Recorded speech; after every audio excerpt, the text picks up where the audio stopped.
pagasunugon gayud hangtod nga maagyo, no? Hangtod nga maagyo gali mahimo na yung abo o mo tay ingon pagatamakan sa imong lapalapa.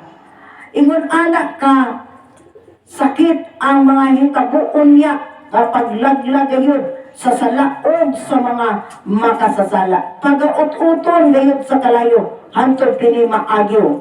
Unya, unsa may nahitabo kang Satanas? Nining gayon na. Kay si Satanas man mo'y nagpakailap sa pagkadautan ining kalibutan na mga kaigsunan. O kauban sa iyang mga alipores, no? Daghan niya kay alipores Satanas, katong mga fallen angels nga niuban kaniya. Pila man to? 1/3 sa mga angels nga nangahulog gikan sa langit paingon aninyo kauban kang Satanas mao ni ang iyang mga alipores. Asa man na sila karon na nagpuyo. Butang gingon sa bilang kasulatan ang nangahulog dito sa mga buntod tuwa na sila.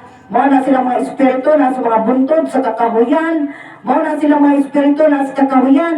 Diha sa tubod sa tubig, diha sa katubigan sa kasapaan. Naa sila sa kabatuan, naa sila sa kadagatan.